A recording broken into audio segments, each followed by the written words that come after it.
Hello student, good evening to all of you.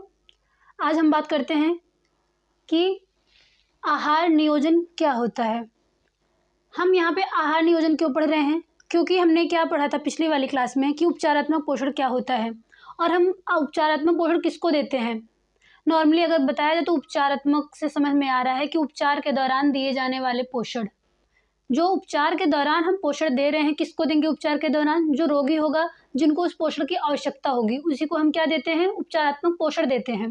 लेकिन अब हमको ये देखना है कि हमने तो बता दिया कि जो रोगी है उसको हम उपचारात्मक पोषण दे रहे हैं, लेकिन देखना ये है कि जब हम आहार दे रहे हैं तो हमने पिछली वाली क्लास में पढ़ा कि जो आहार हैं, रोगी को दिए जाने वाले आहार, वो कितने प्रकार के होते हैं। नॉर्मली जब हमने देखा तो उसमें एक पॉइंट था सामान्य आहार। सामान्य आहार के बाद दूसरा पॉइंट हमने देखा था अर्ध ठोस एवं नरम आहार। इसके बाद तीसरा पॉइंट हमने देखा कि पूर्ण तरल आहार। फिर हमने देखा तरल आहार। फिर इसके बाद सौम्य आहार।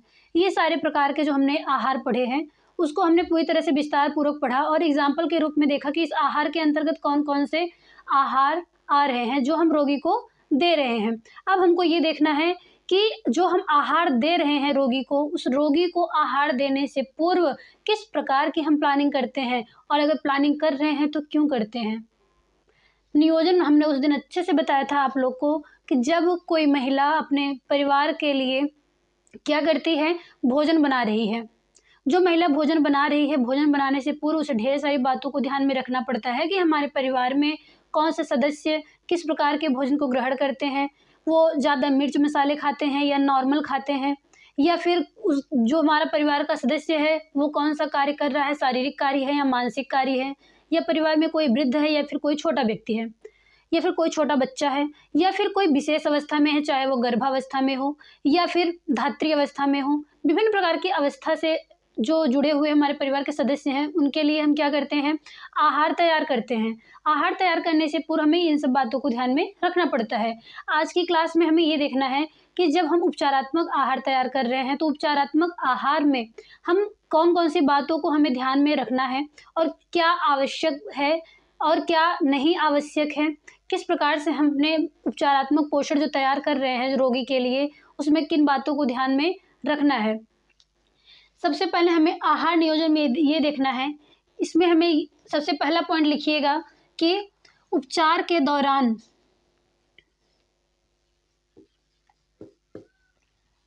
आप सबको बताया गया है कि उपचार के दौरान दिए जाने वाले आहार को क्या कह रहे हैं, हम उपचारात्मक आहार कह रहे हैं। तो इसमें ये लिखना है कि उपचार से पूर्व, उपचार से पूर्व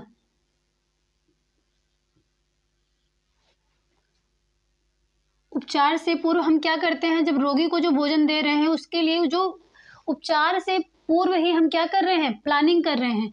उपचार से पूर्व किए जाने वाले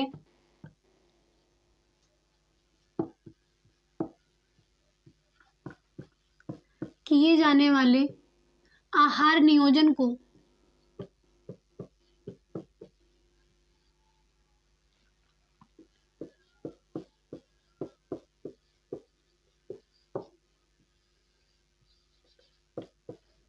उपचार से पूर्व किए जाने वाले आहार नियोजन को उपचारात्मक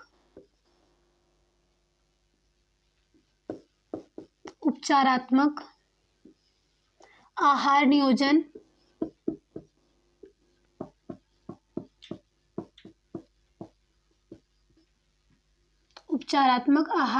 कहते हैं।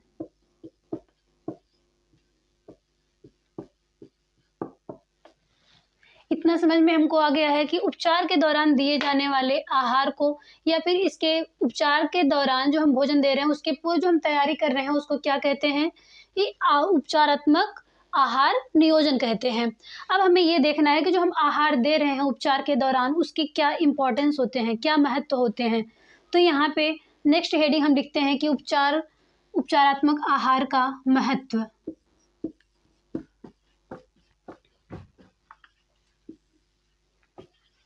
उपचारात्मक आहार का महत्व।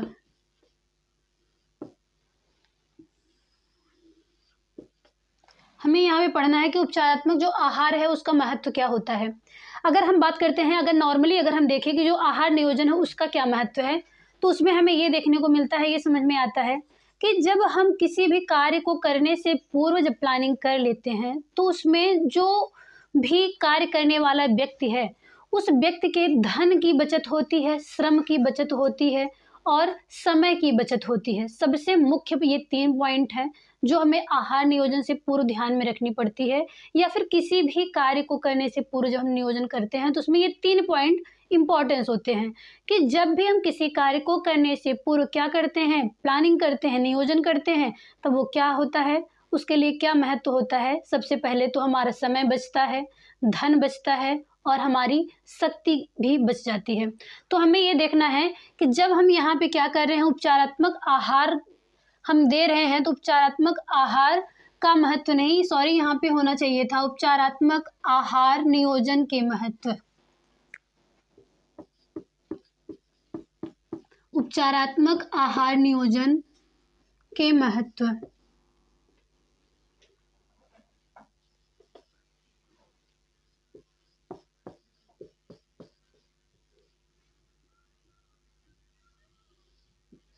उपचारात्मक आहार नियोजन के महत्व। इसमें सबसे पहले हमें ये देखना है कि जब भी हम क्या करते हैं, रोगी को आहार देते हैं ना, तो उसके पहले जब हम प्लानिंग कर लेते हैं तो हमें सबसे पहले ये समझ में आ जाता है कि जो हमारा रोगी है उसके लिए हम कौन सा आहार देना हमारे लिए उचित है, कौन सा अनुचित है। इसमें सबसे पहले हमने जो 3 पॉइंट बताया पहले उसको ऐड करते हैं कि आहार नियोजन से पूर्व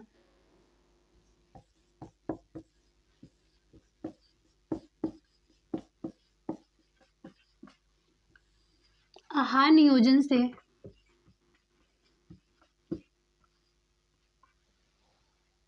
पूर्व हमें रोगी के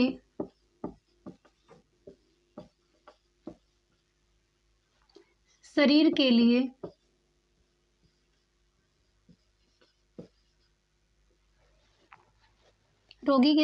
लिए आवश्यक पोषक तत्व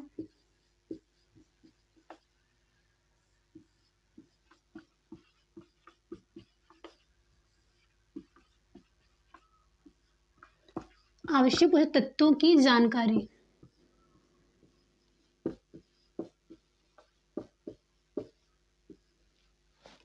आहार नियोजन करने से पूर्व हमें इस बात का पता चल जाता है कि जो हमारा पेशेंट है उसे किस प्रकार का हमें पोषण देना है और किस प्रकार का नहीं देना है। इसके बाद हमें ये लिखना है कि जो उपचारात्मक आहार होते हैं उनका जब हम नियोजन करते हैं, प्लानिंग करते हैं, तो उससे हमें क्या फ़ायदे होते हैं, क्या महत्व होते हैं। तो उसमें दूसरा पॉइंट ये है कि जो हमारा सीमित साधन है, सीमित साधन क्या होते हैं। सीमित साधन में जैसे हम देखते हैं कि जो धन होता है, शक्ति होता है और श्रम होता है, उन सब का बचत हो जाता है जब हम प्लानिंग करते हैं।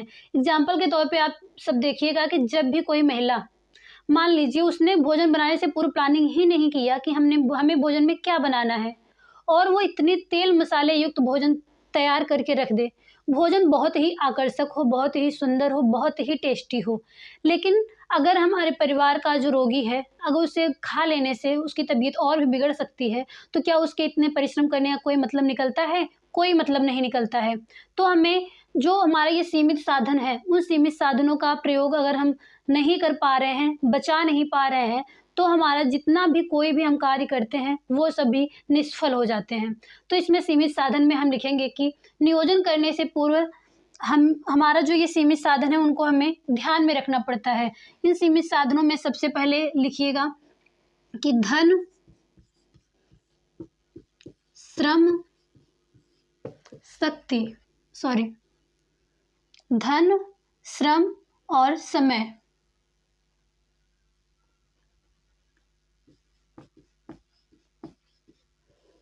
ये हमारे सीमित साधन है, इन सब का क्या होता है, बचत होता है।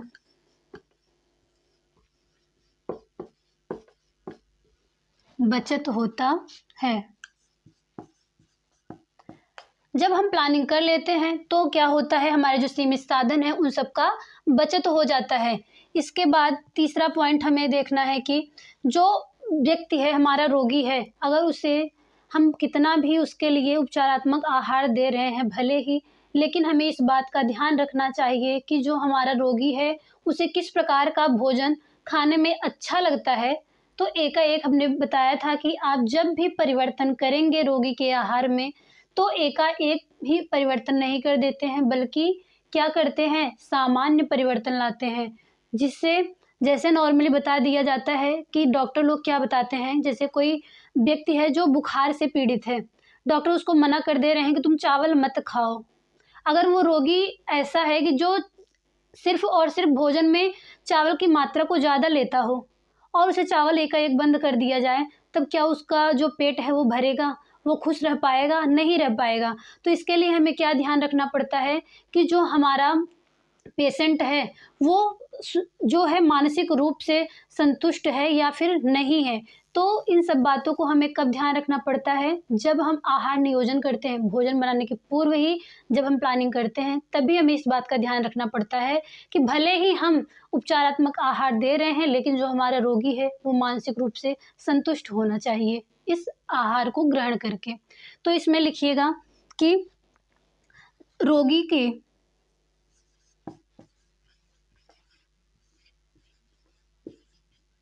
रोगी के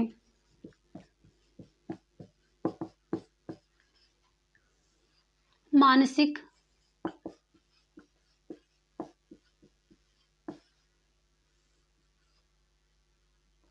संतुष्टि का भी ध्यान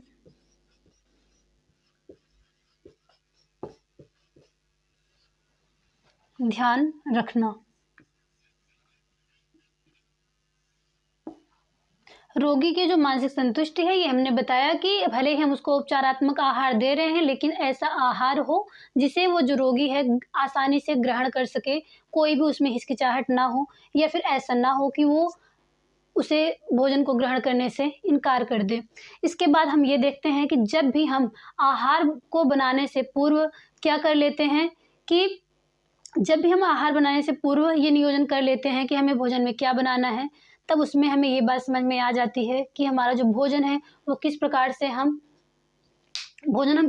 से क्या करते हैं, उसमें परिवर्तन ला रहे हैं, वो हमारे रोगी के लिए अच्छा है या फिर नहीं है। इसके बाद हमें ये देखना है कि जो हम रोगी को आहार दे रहे हैं, उसे हम किस विधि के द्वारा दे रहे हैं। बहुत सारी उसमें विधियाँ आगे आप लोग को पढ़नी है। अगर आप लोग इन सब का स्क्रीनशॉट लेना चाहते हैं तो ले सकते हैं।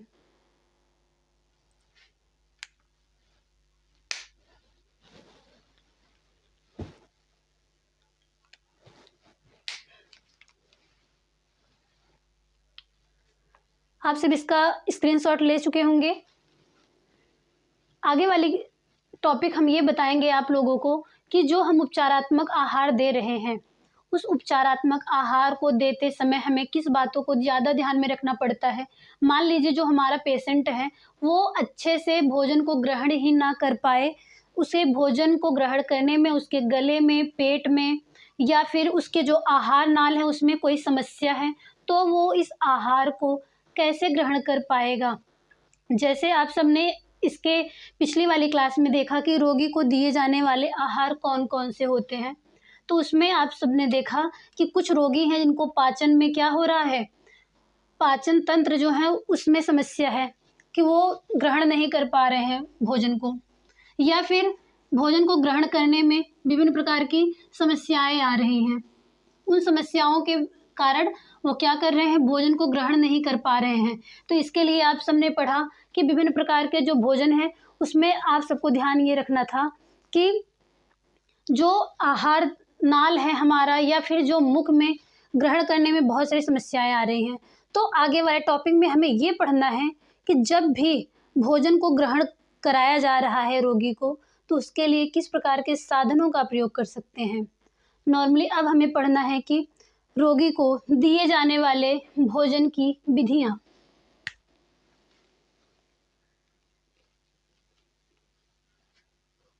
रोगी को दिए जाने वाले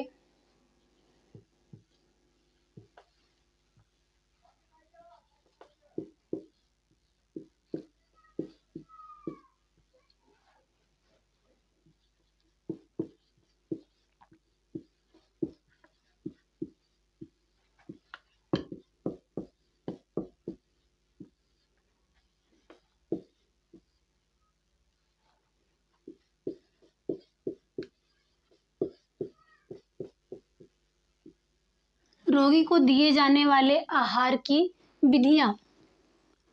इसमें कहीं कहीं पे लिखा होता है कि जैसे यहाँ पे लिखा है रोगी को दिए जाने वाले आहार की विधियाँ, या फिर कहीं कहीं लिखा होता है कि रोगी को खिलाने की विधियाँ। रोगी को भोजन हम किस प्रकार से खिला सकते हैं। इसमें से मुख्य रूप से 2 पॉइंट आते हैं, जिसमें आप लोग हमेशा पढ़ते आ रहे हैं कि पढ़ते क्या, हम अपने नॉर्मल जीवन में हर रोज़ देख रहे हैं, प्रयोग कर रहे हैं, खुद भी उस विधि से भोजन को ग्रहण कर रहे हैं। सबसे पहला पॉइंट होता है सामान्य विधि, और दूसरी विधि होती है कृत्रिम विधि।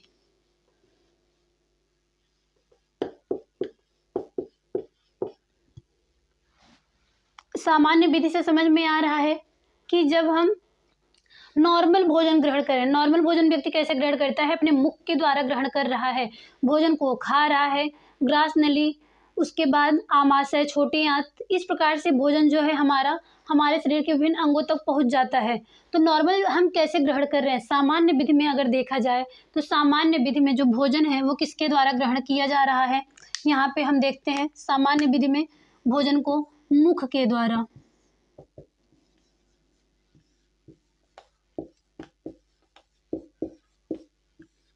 मुख के द्वारा भोजन को व्यक्ति ग्रहण कर रहा है।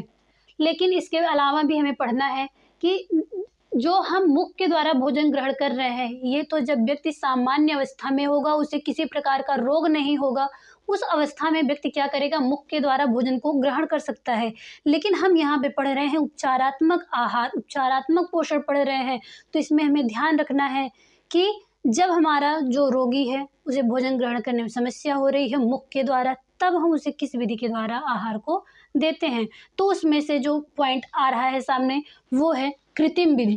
कृत्रिम विधि में क्या देखा जा रहा है कि जो कृत्रिम विधि है इसमें विभिन्न प्रकार से हम देख सकते हैं। जैसे कोई भी व्यक्ति है, उसे क्या होता है, मान लीजिए आप लोग कि कोई व्यक्ति है, उसे ऑपरेशन हुआ है। ऑपरेशन के दौरान क्या किया जाता है, जो डॉक्टर होते हैं वो उसे, जो पेशेंट है उसे ठोस आहार देने के लिए मना कर देते हैं। क्यों? क्योंकि जब वो व्यक्ति भोजन को ग्रहण करेगा तो भोजन को ग्रहण करते समय उसके विभिन्न प्रकार के जो अंग तंत्र हैं उन पे क्या होगा, थोड़ा दबाव पड़ेगा, ऑपरेशन के जो घाव हैं उस पर समस्या होगी। इसलिए डॉक्टर क्या करते हैं कि 2-4 दिन के लिए, या फिर अगर बड़े ऑपरेशन हैं तो लगभग 4-5 दिन भी लग सकते हैं, तो क्या होता है कि जो हमारा रोगी है उसको भोजन मुख के द्वारा नहीं दिया जाता है, बल्कि उसको क्या किया जाता है, हाथ में ग्लूकोज लगा दिया जाता है। हाथ में ग्लूकोज के द्वारा हम क्या करते हैं, ग्लूकोज चढ़ाया जाता है, जिससे द्वारा उसको क्या मिलता है, एनर्जी मिलती है। तो वही सारी विधियां हमें पढ़ना है कि उपचार के दौरान हम अपने भोजन को, जो हमारा रोगी है उसे हम भोजन को किस प्रकार से दे सकते हैं। तो उसमें सबसे पहले हमें देखना है कि सबसे पहला पॉइंट हम पढ़ते हैं नासिका के द्वारा।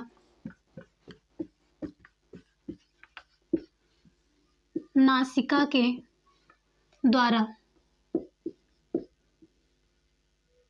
नासिका के द्वारा, इस पॉइंट में हमें ये पढ़ना है कि जब नासिका के द्वारा हम भोजन को किस प्रकार से ग्रहण कर रहे हैं। जब हमारा रोगी क्या करता है, अगर हमारा जो रोगी है उसे मुख से भोजन करने में समस्या हो रही है, ग्रहण करने में, तब क्या किया जाता है, नासिका के द्वारा भोजन को दिया जाता है। यह भोजन देने की एक कृत्रिम विधि है। इसमें क्या किया जाता है उसका प्रोसेस सुनिएगा। नॉर्मल अगर आप इस जितने भी ये भोजन को देने की विधियां हैं, अगर आप एक कहानी के तौर पे समझते हैं तो आपको अच्छे से समझ में आ जाता है। नासिका के द्वारा जब भी रोगी को भोजन दिया जाता है, इसमें 8 नली का प्रयोग किया जाता है, जो व्यक्ति के नाक के द्वारा अंदर घुसाया जाता है। नाक के द्वारा श्वास नली में न जाके बल्कि ग्रसनी तक ले जाया जाता है, और रोगी के नाक के द्वारा एक नहीं बल्कि 8 नली डाल दी जाती है अंदर। और उस 8 नली में क्या किया जाता है, कैसे बिना ऑपरेशन के हम कैसे पता पाएंगे कि जो हमारी ये नली डाली जा रही है नाक के द्वारा, उसमें से वो जो है हमारे आमाशय में पहुंच रही है या फिर नहीं पहुंच रही है। तो इन नली को अंदर डालने के बाद क्या किया जाता है, जैसे आप लोग देखते होंगे कि कोई भी चीज़ है, कहीं पानी की टंकी है, उसमें हम कोई पाइप डालते हैं ना, तो उसके बाद दोनों तरफ से में एक तरफ एक उसका हिस्सा जो है वो टंकी में डाल रहे हैं और दूसरा हिस्सा उसको क्या करते हैं, बाहर रख दे रहे हैं। ना कोई मोटर लगी हुई है ना कुछ, तो उसको हम क्या करते हैं, मुख के द्वारा खींचते हैं और दूसरे साइड में पानी निकल आता है। तो यही विधि क्या करते हैं, जब नली को नाक के अंदर डाल दिया जाता है तब मुख के द्वारा खींचा जाता है, उसके दूसरे हिस्से से खींचा जाता है, और अगर कोई भी लिक्विड सा तत्व निकल के आता है तब ये बात हमें समझ में आ जाती है कि जो नली है वो कहाँ तक पहुँच गई है, ग्रास नली के द्वारा आमाशय में पहुँच चुकी है। अब उसके द्वारा हम क्या करते हैं, नॉर्मल से जो पोषक तत्व हैं वो रोगी को दिए जाते हैं। तो हम ये बताना चाहते हैं कि जो नासिका के द्वारा, नाक के द्वारा जब रोगी को आहार दिया जाता है तब उसमें क्या किया जाता है कि इसमें रोगी के नाक में 8 नली डाल दी जाती है और उस नली के द्वारा भोजन को पहुंचाया जाता है। इसके बाद दूसरा पॉइंट देखिएगा, इसमें दूसरा पॉइंट है आमाशय के द्वारा। आमाशय के द्वारा, आमाशय के द्वारा हम जब पढ़ते हैं कि आमाशय के द्वारा जब हम रोगी को आहार दे रहे हैं तो इसमें हमें ये देखना है कि डायरेक्ट इसमें बताया जा रहा है कि आमाशय के द्वारा, इस आमाशय की जो विधि है इसमें हमें ये बताया जा रहा है कि जब रोगी को आहार नाल में क्या हो रहा है, बहुत सारी समस्याएं हो रही हैं, भोजन अंदर नहीं जा सकता है या फिर किसी प्रकार के घाव हो गए हैं, तो इसमें क्या किया जाता है, रोगी के आमाशय वाले पार्ट में ऑपरेशन कर दिया जाता है। ऑपरेशन करने के बाद डायरेक्ट क्या किया जाता है, नली लगा के उसके आमाशय में, रोगी के आमाशय में क्या किया जाता है, आहार को पहुंचा दिया जाता है। इसके बाद की जो अवस्था है, तीसरा इसमें देखना है कि आंतरणीय अवस्था। आंतरणीय अवस्था या फिर कह सकते हैं कि आंतरणीय के द्वारा या फिर आंत के द्वारा, आंतरणीय विधि या आंत के द्वारा जब हम रोगी को भोजन देंगे। आंत के द्वारा हम भोजन कैसे दे रहे हैं, जिस प्रकार से हमने देखा कि यहाँ पे आमाशय के द्वारा भोजन दिया जा रहा है, सेम आमाशय में क्या किया जा रहा है, ऑपरेशन किया जा रहा है। सेम वही कंडीशन आंतरणीय विधि में होता है। अगर हमारे आमाशय में भी किसी प्रकार की समस्या हो रही है तो हम आमाशय में ऑपरेशन ना करके क्या करते हैं, इस आंत वाले भाग में ऑपरेशन करके नली के द्वारा क्या करते हैं, रोगी को भोजन प्रोवाइड करते हैं। इसके बाद हमें ये पढ़ना है कि हम क्या देखते हैं, जब इन सारी विधियों के अतिरिक्त ये सारी विधियां हम तब प्रयोग कर रहे हैं जब कोई क्रिटिकल कंडीशन हो, उस कंडीशन के दौरान हम क्या करते हैं, इस विधियों का प्रयोग करते हैं। लेकिन नॉर्मल अगर कोई व्यक्ति बीमार है तो उसको क्या करते हैं, हम ट्यूब के द्वारा, ट्यूब मतलब नलिका के द्वारा, और वो नली कैसी है, जो हम ग्लूकोज सिरिंज के द्वारा हम क्या कर रहे हैं, आहार को रोगी के शरीर में पहुंचा रहे हैं। जहाँ तक मुझे समझ में आया है कि ये सारे कॉन्सेप्ट हम आप लोग को अच्छे से समझा पाए होंगे। एक बार हम फिर से इसको रिवाइज कर देते हैं। हमने क्या देखा, शुरुआत से एक बार पूरा रिवीजन करते हैं। हमने पढ़ा कि उपचारात्मक पोषण क्या होता है। उपचारात्मक पोषण के बाद हमने पढ़ा कि उपचारात्मक पोषण के सिद्धांत क्या होते हैं, उपचारात्मक पोषण के उद्देश्य क्या होते हैं। उसके बाद हमने पढ़ा कि जो रोगी है, रोगी को दिए जाने वाले आहार कौन कौन से हैं, उनके रोग की अवस्था को ध्यान में रखते हुए। अब हम क्या पढ़ रहे हैं कि इसके बाद कि हमने तो पढ़ लिया कि रोगी को किस अवस्था में किस प्रकार के आहार देने हैं, चाहे वो सामान्य आहार हो, सौम्य आहार हो, नरम आहार हो। इन सब विधियों को पढ़ने के बाद हम क्या करते हैं कि आहार नियोजन पढ़ रहे हैं कि रोगी को दिए जाने वाले जो आहार हैं उनका हम प्लानिंग किस प्रकार से करेंगे, किस प्रकार से बनाया जा रहा है उनका भोजन।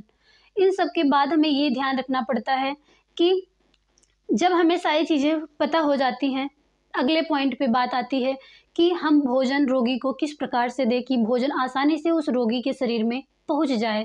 इसके बाद हम ये देख रहे हैं कि रोगी को दिए जाने वाले आहार की जो विधियां हैं, रोगी को आहार खिलाने की जो विधियां हैं, उसमें से सबसे इम्पॉर्टेंट पॉइंट है जो यहाँ आपके सामने है। इसको हम 2 भागों में बांट देते हैं, जिसमें सामान्य विधि और दूसरी कृत्रिम विधि।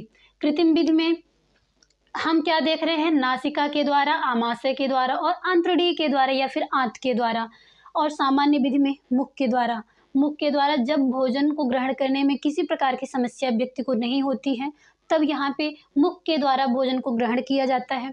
इसके बाद हम बात करते हैं नासिका के द्वारा, जब क्या किया जा रहा है, नाक के द्वारा नली लगा करके भोजन को आमाशय तक पहुँचाया जा रहा है। तब ये नासिका के द्वारा बात की जाती है, इस विधि का प्रयोग किया जाता है। इसके बाद बात आती है आमाशय के द्वारा। जब आमाशय में डायरेक्ट क्या किया जाता है कि ऑपरेशन करके आहार को पहुंचा दिया जा रहा है। इसके बाद बात आती है आंतड़ी के द्वारा। जिस प्रकार से हम आमाशय में ऑपरेशन कर रहे थे, सेम वैसे ही क्या करते हैं, अगर हमारे आमाशय में किसी भी प्रकार की समस्या है तो हम क्या करते हैं, आंत का ऑपरेशन कर देते हैं। और इस ऑपरेशन के बाद हम रोगी को क्या करते हैं, नली के द्वारा भोजन को उपलब्ध करवाते हैं। आई होप कि हम इन सब बातों को आपको अच्छे से समझा पाए होंगे। इसके बाद वाली क्लास हम नेक्स्ट क्लास में पढ़ाएंगे आप लोगों को कि जो हमने अभी तक पढ़ा था कि किस प्रकार के आहार को किस अवस्था में देना है। अब हम विभिन्न प्रकार के पोषक तत्वों को पढ़ेंगे, विभिन्न प्रकार के पोषक तत्वों को किस प्रकार से दिया जा रहा है। इन सब कॉन्सेप्ट को क्लियर करने के बाद हम लास्ट में क्या पढ़ेंगे कि विभिन्न रोगों के दौरान, विभिन्न प्रकार के जो रोग हैं, चाहे वो मधुमेह हो, इसके बाद क्या कहते हैं डायरिया हो, चाहे जो भी रोग हैं, उन सब रोग के दौरान हम किस प्रकार के आहार को अपने रोगी को देते हैं और किस प्रकार से उसमें हम रोकथाम करते हैं, किस प्रकार से बचाव करते हैं। ठीक है, ये सारे कॉन्सेप्ट आज आपको क्लियर हो गए होंगे। मिलते हैं नेक्स्ट क्लास में, तब तक के लिए धन्यवाद।